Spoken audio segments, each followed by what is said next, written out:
नमस्कार विद्यार्थी मित्रांनो. तर स्टेप अप अकॅडमीमध्ये आपण काय करत आहोत, समाजशास्त्र हा ऑप्शनल सुरू करत आहोत. आता तुम्हाला माहिती आहे की आपला पॅटर्न चेंज झालेला आहे. 2025ला डिस्क्रिप्टिव्ह पॅटर्न असणार आहे आणि या पॅटर्नमध्ये एक गोष्ट लक्षात घ्या की सगळ्यात जास्त इम्पॉर्टंट किंवा वेटेज असलेली गोष्ट कुठली असेल तर दॅट इज ऑप्शनल, जे ॲक्च्युली तुमचा रिझल्ट डिसाईड करणार आहे. कारण आता डिस्क्रिप्टिव्ह पॅटर्न म्हटलं तर याचे सगळे अनुभव आपले कुठले आहेत, सगळे UPSCचे आहेत. तर UPSCच्या रिझल्टहून आपल्याला असं समजून येतं की ऑप्शनलमध्ये जर तुमचा स्कोर जास्त असेल, ओके, याचा अर्थ तुमचा ऑप्शनल पण स्कोरिंग असला पाहिजे, बरोबर आहे, तर तुमचा रिझल्ट येण्याची शक्यता जास्त असते. याचा अर्थ असं नाही की बाकी विषयात ॲक्च्युली म्हणजे आपल्याला कमी अभ्यास करायचा आहे. तर तुमचा ऑप्शनल, त्याच्यानंतर इथिक्स, एस्से आणि त्याच्यानंतर बाकी GSचा स्कोर हा जवळपास तुमचा ॲक्च्युली रिझल्ट डिसाईड करत असतो. अशा वेळेस आपल्याला एक चांगला ऑप्शनलची गरज आहे, उत्तम ऑप्शनलची गरज आहे. तर त्यापैकी एक ऑप्शनल मी घेऊन आलेलो आहे तुमच्यासाठी, दॅट इज सोशलॉजी, समाजशास्त्र. ओके, लक्षात घ्या की 2025साठी तर टार्गेट असेल, पण समजा असं जरी झालं की तुम्ही 2026मध्ये अपियर होणार असाल, तुम्ही काय म्हणजे तुमच्या याच्यानुसार, सोयीनुसार, किंवा 25ला जर तुम्ही ऑप्शनल केला असेल आणि 25-26 या दोन्ही वर्षासाठी मी तुम्हाला म्हणजे गायडन्स देणार आहे या संबंधी. म्हणजे क्लास जरी झाला तर मेंटरशिपसाठी म्हणा किंवा ॲन्सर रायटिंग म्हणा किंवा तुमचं व्हॅल्यू ॲडिशन हे सगळं अवेलेबल असणार आहे 2025 आणि 26पर्यंत. आता एक लक्षात घ्या की 28 सप्टेंबरला ते प्रिलिम्स म्हणत आहेत, म्हणजे एक 5-6 महिन्याच्या अंतराने, म्हणजे पुढच्या वर्षी जानेवारी-फेब्रुवारीला काय असेल तुमची मेन्स असेल. आणि आपला जो प्लान आहे जवळपास हा 5 महिन्याचा प्लान आहे. 5 महिने आपण ॲक्च्युली काय करणार आहोत, सोशलॉजी हा कवर करण्याचा प्रयत्न करणार आहोत. त्याच्यामध्ये लक्षात घ्या की इंग्लिश आणि मराठी या दोन्ही मीडियममध्ये ही बॅच चालणार आहे.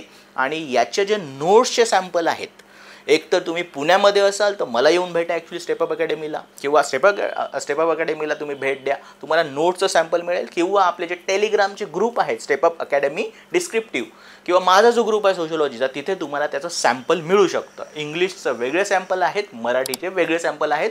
तुम्हाला ते ॲक्च्युली एक रिसेंट ॲक्च्युली जे अपडेट आहे तिथे तुम्हाला सगळं मिळून जाईल. ओके, त्यानंतर लक्षात घ्या की समाजशास्त्र जो विषय आहे, आज आपला विषय काय आहे, सिंपल विषय काय आहे की का बाबा समाजशास्त्र हा विषय लोक घेत आहेत. ओके, जर मी तुम्हाला सांगितलं नाही की एक इन जनरल की लोक कुठले ऑप्शनल घेत आहेत, एक जस्ट सांगत आहे मी तुम्हाला, असं नाही की फक्त सोशलॉजी. जवळपास मला वाटते की आपल्या राज्यसेवेमध्ये, येणाऱ्या राज्यसेवेमध्ये जे डिस्क्रिप्टिव्ह पॅटर्न आहे 4 ऑप्शनलची चलती असणार आहे, जे जनरल ज्याला म्हणतो. काही ऑप्शनल कसे असतात, जनरल असतात, कोणी पण घेऊ शकतो. काही स्पेशलाइज असतात. स्पेशलाइज म्हणजे कसं, जर तुमचं सायन्स बॅकग्राऊंड आहे तर तुम्ही अँथ्रोपॉलॉजी घेतलं बाबा, मेडिकल सायन्स आहे तर अँथ्रोपॉलॉजी घेतलं, तुमचं ॲग्रिकल्चर होतं म्हणून ॲग्रिकल्चर घेतलं तुम्ही ऑप्शनल. तर ते सगळे कसे झाले, ते स्पेशलाइज ऑप्शनल झाले. त्याबद्दल आपण चर्चा नाही करू शकत. ओके, ते त्यासाठी तुम्हाला हा व्हिडिओ पण बघण्याची गरज नाही, काहीच करण्याची गरज नाही. तो ऑप्शनल तुम्हाला घ्यावा लागेल, तुम्हाला माहीत असेल ते. पण जे जनरल ऑप्शनल असतात, such as history, political science, geography, किंवा आपण काय म्हणू शकतो ॲक्च्युली सोशलॉजी, तर हे जनरल ऑप्शनल आहे. जवळपास हे 4 ऑप्शनल तुम्हाला दिसणार आहेत. ठीक आहे, तर त्याच्यामध्ये एक विषयाबद्दल आपण चर्चा करू की का UPSC किंवा दुसऱ्या ज्या स्टेट सर्व्हिसेस आहेत तिथे लोक सोशलॉजी हा ऑप्शनल घेतात. तर त्याची काही कारणं आपण डिस्कस करून घ्या आणि मी तुम्हाला काही दाखवून पण दिले ॲक्च्युली की हे कसं होतं आणि काय आहे तर ॲक्च्युली, राईट. आता सगळ्यात पहिलेच लक्षात घ्या की एक गोष्ट आहे की थोडा सिलेबस याचा कसा आहे, संक्षिप्त आहे असं आपण म्हणू शकतो. मी असं नाही म्हणत आहे की बाकी ऑप्शनलपेक्षा कमी सिलेबस आहे, असं मी म्हणणार नाही, चुकीची गोष्ट आहे ती. पण होतं काय माहीत आहे का की या पेपरमध्ये कॉन्सेप्ट जे आहेत ते कंटिन्यू हे रिपीट होत राहतात. देतो मी उदाहरण तुम्हाला, लक्षात घ्या फक्त. काय होतात की कॉन्सेप्ट जे आहेत, नवीन सेक्शन आहे म्हणून नवीन कॉन्सेप्ट येण्याऐवजी काही कॉन्सेप्ट महत्त्वाचे आहेत सोशलॉजीमध्ये, ते काय होतात, कंटिन्यू रिपीट होत राहतात. नवीन सेक्शनमध्ये नवीन कॉन्सेप्टऐवजी त्याचं अप्लिकेशन असतं. त्याचे उदाहरणं देतो मी तुम्हाला. प्लस आणखीन काय होतं माहीत आहे का की सोशलॉजीमध्ये मोठ्या प्रमाणावर पेपर 1 आणि पेपर 2 मध्ये ओव्हरलॅप आहे. त्याच्याबद्दल आपण चर्चा करणार आहोत. Okay, yes. तर सगळा पहिला पॉईंट काय आपल्या सगळ्यात पहिले, संक्षिप्त अभ्यासक्रम कसा, तर तो सिलेबस छोटा किंवा मोठा असला पाहिजे असं UPSC किंवा MPSC सांगत नाही आहे. ओके, पण सोशलॉजीमध्ये काय होतं की कॉन्सेप्टचा ओव्हरलॅप आहे आणि पेपर 1 पेपर 2 मध्ये काय आहे, ओव्हरलॅप असल्यामुळे पेपर 1ला जरी आपण एखादी गोष्ट अभ्यास केली तर पेपर 2ला ते समजून घेणं खूपच सोपं जातं. त्याचे उदाहरणं मी तुम्हाला देतो ॲक्च्युली. त्याचे उदाहरण लक्षात घ्या. समजा आपण म्हटलं आपल्याकडे थिंकर्स आहेत, कोण आहे, मार्क्स आहे आपल्याला, बरोबर आहे, एक वेबर आहे आणि डर्काईम नावाची ॲक्च्युली आणखीन एक थिंकर आपल्याकडे आहे, इमाईल डर्काईम. ओके, तर ॲक्च्युली समजा आपण हा अभ्यास करत असो थिंकरमध्ये, हे काय युनिट नंबर 9 आहे. काय आहे? युनिट नंबर 4 ॲक्च्युली आपल्याला थिंकरचं आहे.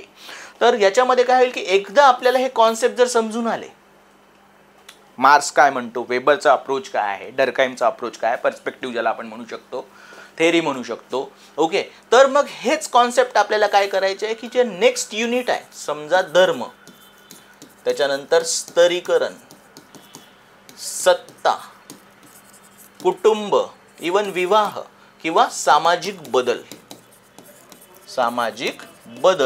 इथे हे कॉन्सेप्ट तुम्हाला सगळे काय मिळतील, रिपीट मिळतील. तुम्हाला नवीन कॉन्सेप्ट नाही वापरायचा आहे. मार्क्सची जी सिद्धांत आहे तेच सिद्धांत आपण मार्क्समध्ये पहिले कव्हर करू आणि नंतर ते रिपीट करू. डर्काईमचा जो अप्रोच आहे तोच पुन्हा तुम्हाला रिपीट मिळेल. कुठे? या सगळ्या नेक्स्ट युनिटमध्ये. टोटल 10 युनिट आहे पेपर 1ला आणि पेपर 2ला 15 युनिट आहे. आज सिलेबस डिस्कशन नाही आहे, मी फक्त तुम्हाला वाय सोशियोलॉजी एवढंच सांगत आहे की का ऑप्शनल घ्यावा. ओके, आणि इवन हे पण सांगेल की का ऑप्शनल घेऊ नये म्हणून. ॲक्च्युली काही लोकांचे काही लिमिटेशन्स असतात. तर डर्काईम, मग पुन्हा वेबरचा जो अप्रोच आहे तोच तुम्हाला ॲक्च्युली इथे दिसून येईल जवळपास. म्हणजे कॉन्सेप्ट काय होतात, हे रिपीट होतात, त्याच्यामुळे ते समजून घेणं खूप सोपं होतं. पण याचा अर्थ असं नाही की ते खूप सोपं, पण हे इथे तुम्हाला मेहनत घ्यावी लागेल पहिले. इथे जर जो मेहनत घेत असेल, थिंकर्सला जो मेहनत घेत असेल सोशियोलॉजीमध्ये, त्याला पेपर 1 खूप सोपा जातो. आणि ज्याचा पेपर 1 खूप सोपा जातो त्याला पेपर 2 पण कसा असतो ॲक्च्युली हा खूप सोपा वाटतो. पण तुम्हाला तेवढी मेहनत घ्यावी लागते. मी पुन्हा सांगतो की मी असं कधीच म्हणणार नाही की बाबा याच्यामध्ये सगळं सोपंच आहे म्हणून. नाही, नेहमी काही ना काही गोष्टी कठीण असणार आहे, पण त्या कठीण गोष्टीसाठी गायडन्स अवेलेबल असेल, सपोर्ट असेल, जे आपण सोपं करू. कुठली पण गोष्ट पहिले कठीण असते, नंतर काय होतं ॲक्च्युली ती सोपी होत जाते जेव्हा आपण त्याला वेळ देतो, एफर्ट देतो. हे सगळं म्हणजे नियम आहे आपल्या लाईफसाठी, पण हा नियम लागू होतो. दुसरी गोष्ट लक्षात घ्या की हे मी सांगितलं तुम्हाला की कॉन्सेप्ट रिपीट होतात. हे उदाहरण दिलं, अजून पण काही गोष्टी आहेत. दुसरी गोष्ट, पेपर 1 आणि पेपर 2 याचं मोठ्या प्रमाणावर काय ॲक्च्युली ओव्हरलॅपिंग आहे. त्याची 2-3 उदाहरणं देतो मी तुम्हाला. समजा ऑप्शनल तुम्ही घेत असाल तर काही गोष्टी तर पेपर 1 मध्ये संपून जातात, पेपर 2ला त्या विषयाला आपण टच करत नाही सहसा. समजा मी उदाहरण देतो तुम्हाला. एक उदाहरण आपण म्हणू शकतो की फॅमिली अँड मॅरेज हा टॉपिक समजा आपण पेपर 1 मध्ये उत्तम घेतला तर पेपर 2 मध्ये तुम्हाला काही करण्याची गरज नाही, तेव्हाच तो ॲक्च्युली तिथे संपून जातो. समजा एक उदाहरण घेतलं मी, समजा आता इथे ओके, कुटुंब, घर, विवाह. ओके, हा जो टॉपिक आहे ओके, हा आपल्याला पेपर 1 मध्ये मिळेल. आता मी मराठीत सांगत आहे, नंतर इंग्लिशमध्ये सांगेल. कुटुंबाचे प्रकार, ओके, फॉर्म्स, वंश, कुळ, पितृसत्ता, श्रमाचे लैंगिक विभाजन आणि समकालीन ट्रेंड या संबंधी, म्हणजे कुटुंब आणि विवाह संबंधी समकालीन ट्रेंड. मी पुन्हा सांगतो तुम्हाला, या पूर्ण या थेरीजमध्ये प्रश्न कुठे येणार आहे, समकालीन ट्रेंडवर येणार आहे. म्हणजे समकालीन प्रवाह कसे आहेत कुटुंबाचे आणि विवाहाचे. UPSCमध्ये हाच प्रश्न असतो, मला वाटतं MPSC पण हाच प्रश्न रिपीट करेल. ओके, आता बघा पेपर 2ला काय म्हणतात, पेपर 1चा सिलेबस होता. पेपर 2ला काय म्हणतात, भारतातील नातेसंबंधाची व्यवस्था, वंश आणि कुळ बघा हा टॉपिक. आता काय वेगळं शिकवणार आहात आपण याच्यामध्ये, पेपर 1लाच होऊन जाईल ते. म्हणून ॲक्च्युली सिलेबस कसा आहे, हा सक्सिंक्ट आहे असं म्हटलं जातं, कन्साईन आहे, संक्षिप्त आहे असं म्हटलं, मी कमी नाही म्हणणार. ओके, पुन्हा बघा नातेसंबंधाची प्रणालीचे प्रकार, हा टॉपिक नवीन असेल. कुटुंब आणि विवाह सिमिलर टॉपिक आहे. कुटुंब, घर, आयाम म्हणजे डोमेस्टिक काय असतं ॲक्च्युली, तर हा पण टॉपिक इथेच ॲक्च्युली कुटुंबाचे प्रकार. यस, तर इथे काय आहे की ओव्हरलॅपिंग आहे पेपर 1 पेपर 2 मध्ये. आता काही भारतातलं कुटुंब वेगळं असतं का, आणि जे थेअरी आपण पेपर 1ला शिकणार होते काय वेगळं असणार आहे? नाही, एकच असणार आहे. तुम्हाला ती कल्पना येऊन जाते. पेपर 2 सोपा असतो. मला वाटते की जर 10 ही डिफिकल्टी लेवल असेल पेपर 1ची, तर पेपर 2ची डिफिकल्टी लेवल ही 5च आहे. ओके, हे लक्षात घ्या. तुम्हाला आता किती समजून येईल ते इम्पॉर्टंट आहे. आता बघा सिस्टम ऑफ किनशिप, हाच टॉपिक इंग्लिशमध्ये सांगत आहे मी. आपलं बायलिंग्वल लेक्चर्स असतील ॲक्च्युली. फॅमिली, हाऊसहोल्ड, मॅरेज हा पेपर 1चा टॉपिक आहे. Family, marriage in India paper 1ला शिकवण्यात येते गोष्ट. Types and forms of family. Okay, types and form of family. त्याच्यानंतर आहे लिनेज आणि डिसेंट हा टॉपिक येते. वंश आणि कुळ, patriarchy, sexual division of labour. Okay, त्यानंतर आपण काय म्हणू शकतो, कॉन्टेम्पररी ट्रेंड. इथे दिलेलं नाही, पण कॉन्टेम्पररी ट्रेंड पेपर 2 मध्ये पण विचारले जाऊ शकतात. तर जवळपास याचा एक 50-60% जे युनिट आहे ओव्हरलॅप आहेत. काय आहेत? ओव्हरलॅप आहेत. Similarly religion and society paper 1 आणि पेपर 2चं रिलिजन अँड सोसायटी हे ओव्हरलॅप असतं सहसा. ओके, आता बघा सोशियोलॉजिकल थेअरीज आहेत आणि या बेसिसवर आपल्याला काय करावं लागेल, भारतातले जे धर्म आहे किंवा धार्मिक विविधता आहे किंवा त्या धार्मिक विविधतेमधले जे पंथ आहेत, संप्रदाय आहेत, ते समजून घ्यावे लागतील. ओके, तर या प्रकारे धर्म आणि समाज problems of religious minority paper 2 मध्ये आहे. ओके, त्याच्यानंतर सेक्युलरायझेशनचा टॉपिक पण पुढे येईल. आता हा पेपर 1 आणि पेपर 2चा टॉपिक कसा आहे, इंग्लिश मराठी बघा, धर्माचे समाजशास्त्रीय सिद्धांत जे आहेत. ओके, याद्वारेच आपल्याला पेपर 2च्या काही गोष्टी समजून घ्यावे लागतात ॲक्च्युली. भलेही आता कुंभमेळा असेल, मी कुंभमेळ्यावर एक रील टाकलेली आहे, तुम्ही बघितली असेल. तर मग कसं मार्क्सचा कॉन्सेप्ट किंवा डरकाईमचा कॉन्सेप्ट, मार्क्स म्हणतो religion is opium of masses, Durkheim काय म्हणतो, लोकांना इंटिग्रेट करणे, एकत्र आणणे धर्माचे काम आहे. तर हे कॉन्सेप्ट आपल्याला इथे ॲक्च्युली अप्लाय करावे लागतील, राईट. तर या प्रकारे काय असेल बघा, धार्मिक अल्पसंख्याकांच्या समस्या, प्रॉब्लेम्स ऑफ रिलिजियस मायनॉरिटी, यासंबंधी मग रिलिजियस रिवायवलिझम ज्याला आपण पुनरुज्जीवन म्हणतो, फंडामेंटलिझम, सेक्युलरायझेशन, हे सगळे टॉपिक पेपर 1 मध्ये असतील. पण याच्या थ्रू आपण पेपर 2च्या सगळ्या गोष्टी समजून घेऊ शकतो. हे आणखी तिसरं उदाहरण देतो, एवढं मला वाटतं इनफ आहे तुम्हाला समजून घेण्यासाठी. त्याच्यानंतर politics and society paper 2, paper 1 paper 2 बघा, nation citizenship democracy, political parties, पुन्हा तुम्हाला इथे काय मिळेल तर एक मुद्दा मिळेल पॉलिटिकल पार्टीचा, pressure group, okay, political elite theory आहे इथे. ओके, प्रेशर ग्रुप आहे, सिलेबस पूर्ण ओव्हरलॅप आहे. Regionalism and decentralization of power, आता हा टॉपिक इथे नाही actually. Okay, yes, protest agitation, social movement पुन्हा रिपीट होणार आहे, याच्यासाठी पुन्हा एक इंडिपेंडेंट युनिट आहे. सोशल मुवमेंट जे आहेत, मराठीमध्ये आपण काय म्हणू याला, ॲक्च्युली सामाजिक चळवळी.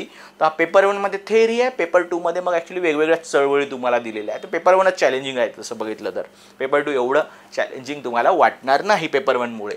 ओके, सत्तेचे समाजशास्त्रीय सिद्धांत, हे आपल्याला मग समाजशास्त्रीय सिद्धांतामध्ये आणखी सत्ताधारी, आपण त्याला अभिजन वर्ग म्हणू शकतो, हा पण एक सिद्धांतच आहे. मग भारतामध्ये कसा अभिजन वर्ग आहे, ओके, अभिजन वर्ग आहे, तर हे आपल्याला समजून घ्यावं लागेल. पण त्याचा कॉन्सेप्ट कुठे असेल बघा, संकल्पना कुठे आहे, कारण म्हटलंच आहे सोशियोलॉजिकल थेअरीज पेपर 1 आणि पेपर 2 काय आहे, भारतीय समाज आहे.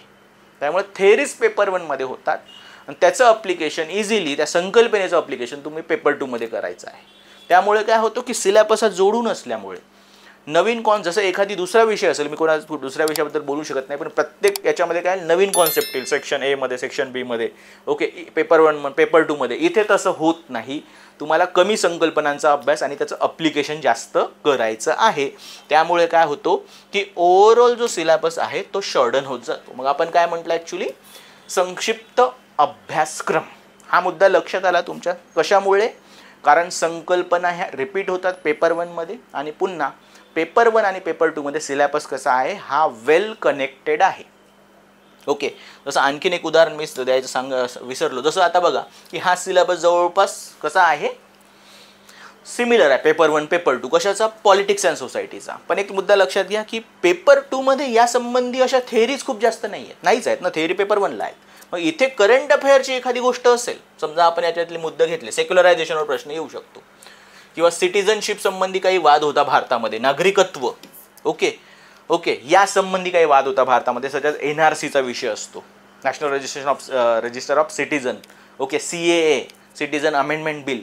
तर हे जर काही असं करंटमध्ये असेल तेव्हाच तुम्हाला हे करावं लागेल, नाहीतर मग ते पण करण्याची आवश्यकता नसेल. ठीक आहे, तर त्यामुळे सगळ्या गोष्टी छोट्या होतात. ठीक आहे, नंतर आता एक विषय आहे आपल्याकडे की सामान्य अध्ययनमध्ये ॲक्च्युली याची ओव्हरलॅपिंग आहे, GS1 GS2 मध्ये विशेषतः, आणि इवन एस्सेसाठी पण ॲक्च्युली हेल्पफुल होऊ शकतं. त्याचे उदाहरणं देतो मी तुम्हाला एस्सेचे, की या वर्षी हा एस्से आलेला आहे, त्याला आपण सोशियोलॉजिकल एस्से म्हणू शकतो. मी असं नाही म्हणते की तुम्ही म्हणजे ते सोडवू शकत नाही, पण तुम्हाला एक चांगलं फ्रेमवर्क, चांगले कॉन्सेप्ट सोशियोलॉजी त्या विषयासंबंधी देत आहे. ओके, UPSCचं उदाहरण आहे आणि जवळपास हेच उदाहरण कोण रिपीट करणार आहे, ॲक्च्युली MPSC करणार आहे, कारण विषय मोठे घ्यायचे आपल्याला. 1200 शब्दामध्ये ॲक्च्युली काय करायचा असतो, हा एस्से लिहायचा असतो. अशा वेळेस तुमच्याकडे कंटेंट असणं ॲटलिस्ट खूप आवश्यक आहे. कंटेंट पाहिजेच. दोनच गोष्टी आहेत तुम्हाला सांगतो एस्सेमध्ये. भले लोक 10 तास सेशन घेत असतील, 20 तास सेशन घेत असतील, पहिली गोष्ट आहे कंटेंट. तर कंटेंट एस्सेसाठी वेगळा प्रिपेअर करायचा नसतो, नेहमी तो GS करंट अफेअर आणि ऑप्शनलमधूनच असतो तुमच्याकडे नेहमी. आणि दुसरी गोष्ट आपल्याला शिकायची काय असते क्लासमध्ये नेहमी, माझं म्हणणं आहे तुम्हाला, स्ट्रक्चर ऑफ द एस्से. एस्सेचा विषय नाही, पण कंटेंट मी देऊ शकतो तुम्हाला असं मला वाटतं. आणि त्या प्रकारचं इथे करंट अफेअरची चर्चा होईल आणि त्याच प्रकारे इथे ऑप्शनलच्या कॉन्सेप्टची चर्चा होईल. ओके, आपण आता बघू काय सामान्य अध्ययनमध्ये कसं उपयुक्त आहे, डिरेक्टली इनडिरेक्टली. डिरेक्टली तर आहेच, इनडिरेक्टली पण सांगतो आणि निबंधामध्ये पण उपयुक्त असेल. चालेल, कसा विषय ॲक्च्युली लक्षात घ्या. बघा, GS1 Bharatiya Samaj, Indian society. काय म्हणतो सिलेबस? हा पूर्ण नावच आहे भारतीय समाज. पेपर 2 सोबत टोटल ओव्हरलॅप आहे. पेपर 2 सोबत टोटल ओव्हरलॅप आहे. इंटरेस्टिंगली 6 प्रश्न विचारले जातात इंडियन सोसायटीमध्ये. GS1 मध्ये तुम्हाला काय आहे, हिस्ट्री आहे, जॉग्रफी आहे, त्याच्याबद्दल मी बोलत नाही आहे. ओके, पण सोबत सोसायटी आहे. काय करतात हे, 10 मार्काचे 3 प्रश्न विचारतात, 15 मार्काचे 3 प्रश्न विचारतात. थोडं बहुत चेंज होईल MPSCला, असं नाही म्हणताय की असंच फॉलो होईल, पण 5 प्रश्न तर विचारावे लागेल. 30, 45, 75 मार्काचे प्रश्न विचारले जाऊ शकतात. हार्डली 13 ते 14 टॉपिक आहे. 13 ते 14 टॉपिक आहे, संपला विषय. माझ्या नोट्स ज्या असेल ॲक्च्युली या विषयाच्या जवळपास किती असतील, एक मला वाटतं 150 पेजेसच्या नोट्स असतील. संपलं. त्याच्यातून 6 प्रश्न आले पाहिजे आपल्याला. ओके, सिलेबस बघा काय म्हणतो. भारतीय समाजाची ठळक वैशिष्ट्ये, भारतातील विविधता, महिला संघटनांची भूमिका. ओके, लोकसंख्या, गरिबी, शहरीकरण, जागतिकीकरण, सामाजिक सक्षमीकरण, सांप्रदायिकता, प्रादेशिकता, धर्मनिरपेक्षता. हेच तर टॉपिक आहे पेपर 2ला आपल्या. पेपर 1ला पण आहे, पण थेरॉटिकल आहे. पेपर 1शी ओव्हरलॅप नाही, पेपर 2शी ओव्हरलॅप आहे. ओके, काय म्हणतोय, फीचर्स ऑफ इंग्लिशमध्ये, Indian society, diversity of India. Diversity of India is also feature of Indian society. Women's organization, population, poverty, urbanization. इथे गरिबी हा विषय नाही आला कदाचित. ओके, दारिद्र्य म्हणू आपण. Okay, globalization, social empowerment, communalism, regionalism, secularism. मराठीमध्ये सांगितलं. हेच टॉपिक आहेत आपल्या सोशलॉजीमध्ये. 6 प्रश्न, अजून काय पाहिजे तुम्हाला. सिलेबस खूप छोटा आहे ॲक्च्युली. टोटल पेपर 2 सोबत ओव्हरलॅप आहे.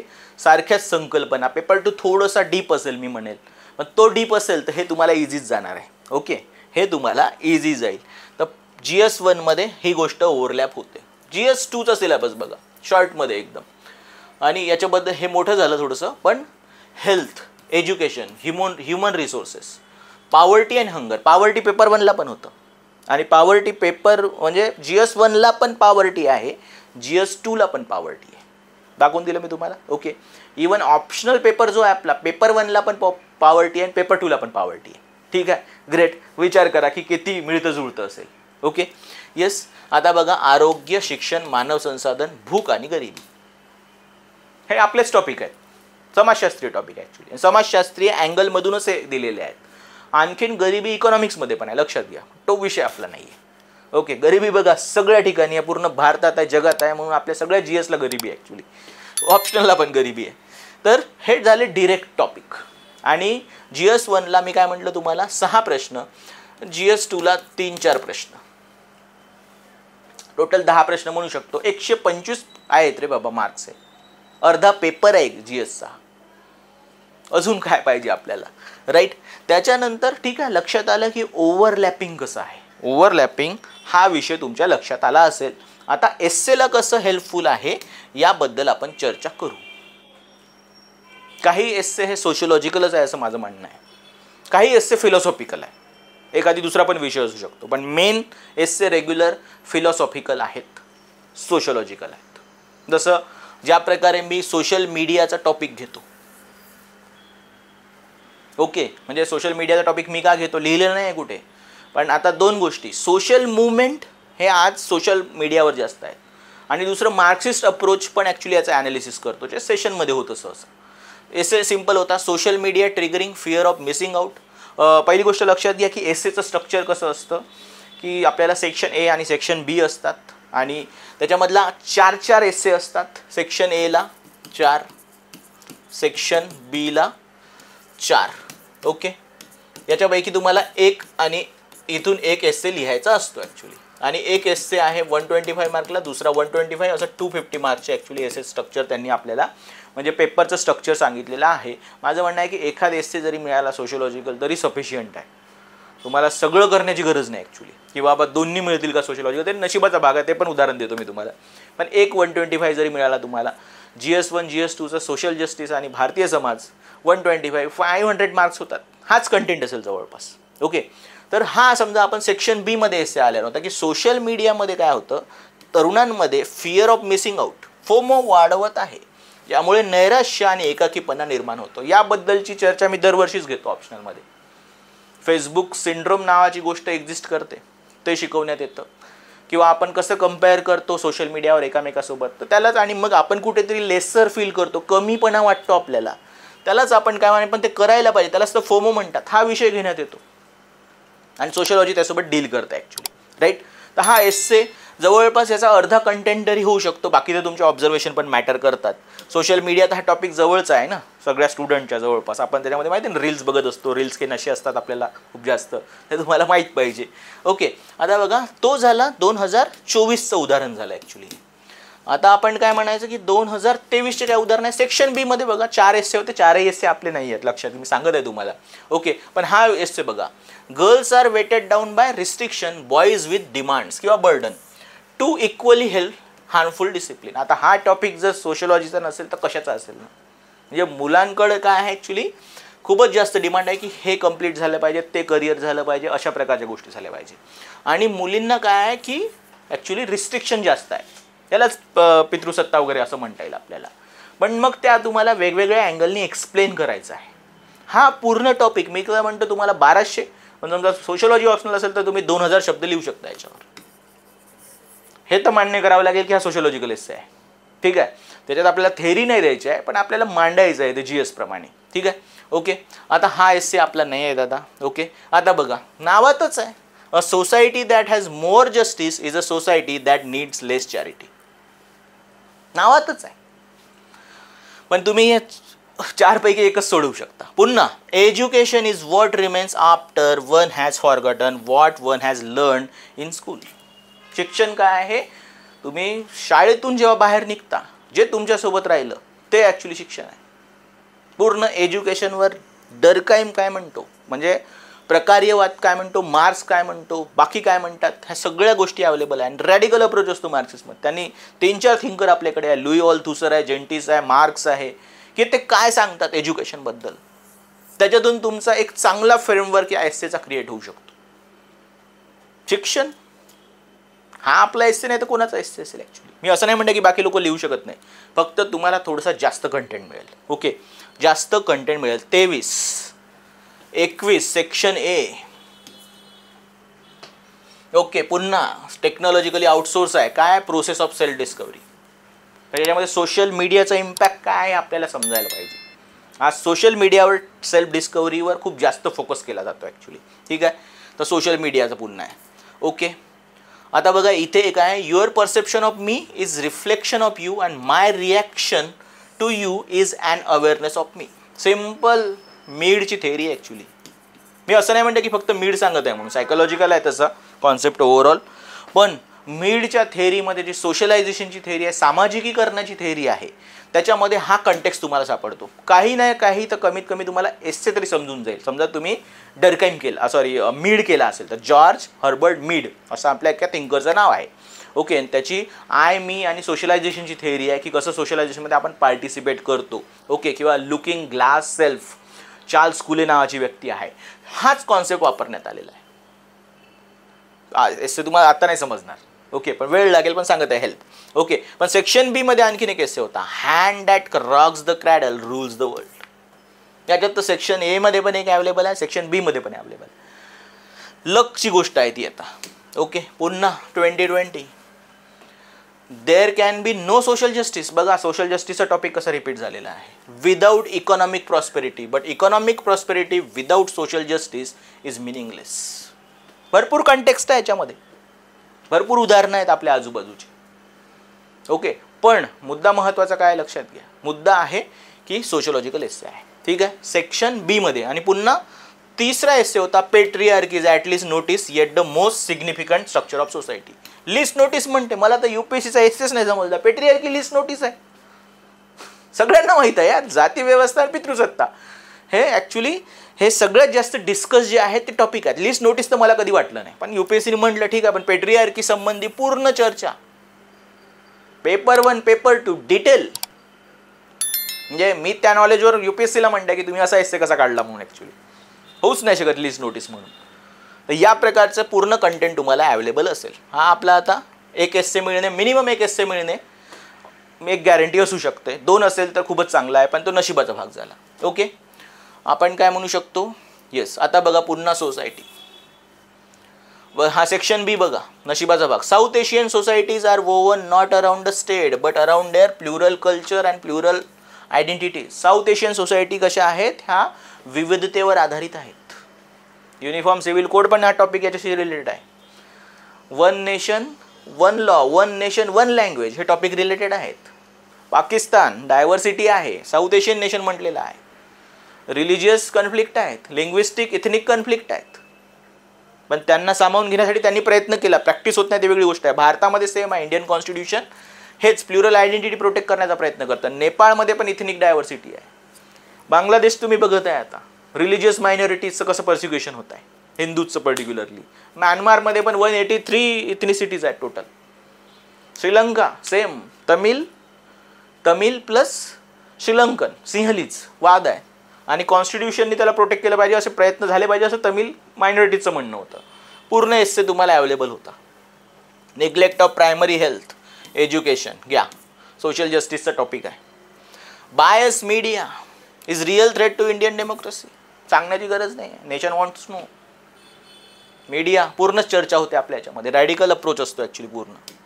बघा येस, अशा प्रकारे तुम्हाला काय मिळत आहे की एस्से अवेलेबल होत आहे. आणि मला वाटतं की मिनिमम एक म्हणजे एस्से तुम्हाला मिळायला पाहिजे. आणि रिपीटेड पण आहे, काय सोशल मीडियाचा टॉपिक रिपीटेड आहे, एज्युकेशन हेल्थ टॉपिक म्हणजे रिपीटेड आहे.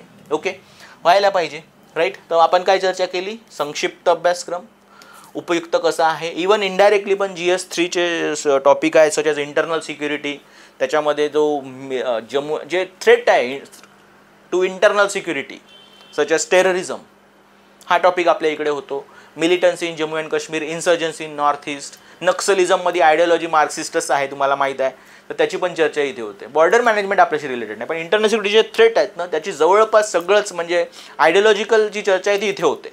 ओके, विश्लेषणात्मक आहे, ॲनालिटिकल इन नेचर आहे आपला विषय. म्हणजे असं एखाद्या गोष्टीचं डिस्क्रिप्शन पाठ करून डिस्क्रिप्शन लिहिलं हा विषय नाही आहे. काय आहे, ॲनालिटिकल इन नेचर आहे. तुम्हाला एखाद्या गोष्टीचं विश्लेषण करावं लागतं. जर तुमचे कॉन्सेप्ट संकल्पना चांगल्या असतील तेव्हाच तुम्ही लिहू शकता ॲन्सरमध्ये, नाहीतर ते कठीण आहे. इथे पाठ करून लिहिण्याची गोष्ट खूप कमी आहे. माहीत नाही आता MPSC काय करतं तर, पण मी तुम्हाला सांगतो की असं पाठ केलं आणि मी लिहिलं असे प्रश्न येणार नाही आहे, जवळपास नसतील. तुमचे कॉन्सेप्ट चांगले आहे, ते मी कसे अप्लाय करू शकतो असा तो विषय असणार आहे. त्याच्यामुळे तसं पाठ करण्याचा त्रास कमी असतो स्टुडंटला, पण कॉन्सेप्ट समजून घ्यावे लागतील. स्कोरिंग आहे, तर आपण काय म्हणू शकतो की जवळपास जे काही ट्रेंड आहेत, तो ट्रेंड पण आहे, 9% सक्सेस रेट आहे ॲक्च्युली ऑप्शनलचा. आणि 9% खूप असतं. तुम्हाला वाटेल 50% कोणाचं असेल, नाही, असं काहीच नाही आहे. 9% पहिल्या काही ऑप्शनलमध्ये याचं नाव येऊ शकतं. आणि UPSCला तर वेगवेगळे ऑप्शन असतात. काही लोक फिजिक्स घेऊन पास होतात, मॅथमॅटिक्स मॅनेजमेंट घेऊन पास होतात, तसंच MPSCला नसणार आहे. त्यामुळे याचा अजून सक्सेस रेट कसा असेल, हा जास्त असेल MPSCच्या वेळेस. स्कोरिंग आहे, चांगले स्कोर तुम्हाला सांगतो, एक 2016-17 पासून UPSCला याचा स्कोर चांगला आहे. आणि राज्यसेवेला पण काय असणार आहे, याचे स्कोर चांगले असतील असं आपण सांगू शकतो. ओके, तर हे काही कारणं आहेत ज्यामुळे सहसा लोक काय करतात की UPSCमध्ये किंवा मग आता राज्यसेवेमध्ये काय करतील, यस, समाजशास्त्र हा एक वैकल्पिक विषय घेतील किंवा आजपर्यंत घेत आहे किंवा पुढे घेतील असं आपण सांगू शकतो. प्लस तुम्ही म्हणाल की सर याच्यामुळे घेतात, पण चॅलेंजेस काय आहे, चॅलेंजेस पण काय असतील ना.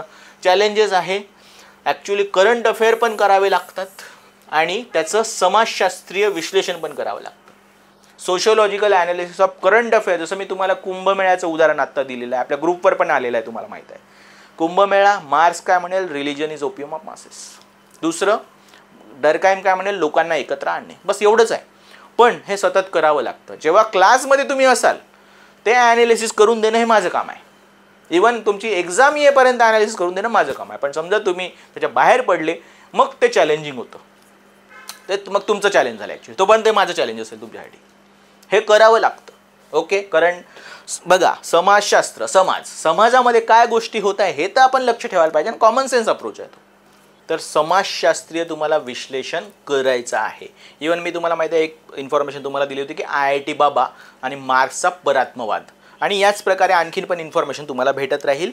तर तुम्हाला आजूबाजूला लक्ष ठेवणे, ज्या समाजशास्त्रीय गोष्टी आहेत, समाजातील गोष्ट आहेत ते लक्ष ठेवणे आणि त्याचं विश्लेषण क्लासमध्ये भरपूर उदाहरणं होऊन जातं, त्यानंतर तुम्ही पण करू शकता. पण हा एक चॅलेंज असतो, कारण ह्याच गोष्टी मग कधी कधी मेन बॉडीमध्ये इम्प्रेशन क्रिएट करतात किंवा कन्क्ल्युजनसाठी तुम्ही वापरू शकता. असंच नाही सांगत आहे मी तुम्हाला, हे तुम्हाला कधी कधी डिरेक्ट प्रश्न येऊ शकतो या गोष्टीवर, आणि कधी कधी इनडायरेक्टली तुम्ही कधी इंट्रो, मेन बॉडी किंवा कन्क्ल्युजनसाठी वापरू शकता. नाहीतर मग पोरं भटकत राहतात की सर याच्यात काय लिहू, कन्क्ल्युजन काय करू शकतो. नाही, ह्या सगळ्या गोष्टी इथून होतात. तर current affair is very important. पहिली गोष्ट लक्ष असणे आणि त्याच्यानंतर ॲनालिसिस. चालेल, तर अशा प्रकारे तुम्हाला काय करायचं आहे की ही गोष्ट कंप्लीट करायची आहे, राईट. तो एक चॅलेंज असणार आहे नेहमी. ओके, आणि लक्षात घ्या की जर तुम्हाला माहीत असेल if you know the Y, का करायचं आहे आपल्याला UPSC, तर यू कॅन लिव्ह एनी हाव. म्हणजे तुम्ही ते करू शकता. मग कसं करायचं तुम्ही मार्ग शोधून काढाल, पण का करायचं आहे तुम्हाला माहीत असलं पाहिजे. ठीक आहे, आता बघा की जेव्हा आपली बॅच सुरू होणार आहे, पहिले 2 दिवस आहेत 13-14 फेब्रुवारी. तुमचे जिव्हाळ्याचे दिवस आहेत ॲक्च्युली हे, पण थोडंसं क्लासकडे पण लक्ष द्या. तर 13 तारखेला काय असणार आहे, पुन्हा ओरिएंटेशन असेल. ओरिएंटेशन म्हणजे आता याच्यामध्ये ॲडिशनल काय करणार आहे मी, ॲडिशनल सिलेबसवर डिस्कशन करणार आहे आणि डिकोडिंग करणार आहे सिलेबस. की पेपर 1 मध्ये दोन्ही पेपरचं केलं 3 तास जातील, पण पेपर 1 आपण सुरू करत आहोत, तर पेपर 1 मध्ये हे टॉपिक एक्सपेक्टेड आहेत. हे तुम्हाला जास्त युजफुल असेल. इवन समजून घ्या की तुम्ही नाही करताय, क्लास नाही लावत आहे असं आपण इमॅजिन करू, तुम्ही टॅलेंटेड आहे असं आपण म्हणू. ओके, पण कुठले टॉपिक करायचे, सिलेबसमध्ये फक्त वरवरचे टॉपिक दिलेले आहे. आत काय आहे, कुठल्या थेअरीज करायच्या आहेत, कुठले पॉईंट करायचं, UPSCने याच्या आधी काय विचारलं आहे एक्स्ट्रा किंवा बुक्समध्ये काय एक्स्ट्रा दिलेलं आहे, तर त्याला आपण म्हणू decoding based on books and PYQs. तर त्याचं डिकोडिंग होईल, तुम्हाला लक्षात येईल की आपण काय घेणार आहोत. Okay, yes. तर ओरिएंटेशन 14ला काय असेल आपण ॲक्च्युअल सुरू करून त्याच्यामध्ये मग समाज काय असतो आणि समाजशास्त्र काय आहे याबद्दल चर्चा असेल. समाजाचे प्रकार काय असतात, आणि मग जे नेक्स्ट सुरू होईल नेक्स्ट वीकला, त्याच्यामध्ये पेपर 1 ची सुरुवात असेल. त्याच्यामध्ये सोशियोलॉजी द डिसिप्लिन, सोशियोलॉजी हा विषय कसा आहे, इमर्जन्स ऑफ सोशियोलॉजी, दुसरे सोशल सायन्सेसपासून कसं वेगळं आहे, आणि कॉमन सेन्स आणि समाजशास्त्र याची तुलना असेल नेक्स्ट वीकमध्ये आपली. Okay, right. ऑफलाईन बॅच आहे हे लक्षात घ्या स्टेपअप अकॅडमीला पुण्यात. ओके, दुसरी गोष्ट त्याचं रेकॉर्डिंग किंवा ते ऑनलाईन पण तुम्हाला मिळणार आहे, पण मोस्टली करायचं आहे, राईट.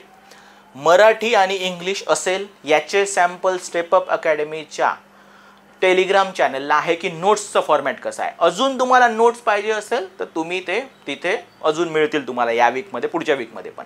नेक्स्ट, तुम्हाला जर पॉसिबल असेल, तुम्ही पुण्यात असाल तर तुम्ही इथे येऊन भेटू शकता मला, मी तुम्हाला नोट्स दाखवतो. ठीक आहे, चांगली गोष्ट आहे. अपडेटेड नोट्स असतील करंट अफेअरवर, कारण तो चॅलेंज असतो, तो फोकस केला जाईल. तुम्हाला आता पण समजलं असेल मी जे बोललो. त्याच्यानंतर ॲन्सर रायटिंग असेल, 1-to-1 इव्हॅल्युएशन असेल जर तुम्ही येत असाल तर. मी येणार नाही घरी. Okay, right. आणि डिस्कशन ऑन PYQs असेल, यासाठी सेपरेट सेशन असतील नेहमी. एक आपलं सेशन काय असेल, एकदा एक युनिट झालं की त्याचं एक रिव्हिजन असेल, डाऊट क्लिअरिंग असतील त्याचे. ओके, आणि प्लस त्याचे PYQ कुठले होते त्याबद्दल पण चर्चा की, तसं शिकवताना पण सांगण्यात येतं की PYQ कसा आला होता म्हणून. असतंच ते नोट्समध्ये नेहमी अवेलेबल. ओके, नोट्समध्ये पण PYQs असतात. हे सगळं तुम्हाला अवेलेबल असेल. जवळपास जे बेसिक नोट्स आहेत माझ्याकडे त्या 700 पेजेसच्या आहेत. पेपर 1 350 जवळपास, पेपर 2 पण आहेत. त्याच्यानंतर ॲडिशनल आणखीन काही गोष्टी मिळतील करंट अफेअरसारख्या, किंवा ॲडिशनल आणखीन काही नोट्स मिळतील, किंवा कधी कधी क्लासमध्येच लिहून देण्यात येईल असं पण असेल. काही काही टॉपिक थोडे कॉन्ट्रोवर्शियल असतात, ते रेकॉर्डवर येणं खूप कठीण असतं. सोशियोलॉजिकल आहे, लक्षात घ्या. ओके, काही काही गोष्टी रॅडिकल असतात. तर अशा गोष्टी ज्या आहेत त्या मग फक्त क्लासमध्ये होतील, म्हणजे थोडेसेच असतात. पण याच्यामुळे काय होईल की तुमच्याकडे एक अपडेटेड नोट्स असेल, आणि याच्यातून एक 500 मार्काचा तो पेपर आहे, तुम्ही जास्तीत जास्त अटेम्प्ट करू शकले पाहिजे, समजून घेऊ शकले, असा आपला एम असेल. Okay, thank you. तर मी तुमची वाट बघत आहे 13 फेब्रुवारीला. 13 आणि 14ला आपले ओरिएंटेशन सेशन आहेत. थँक्यू.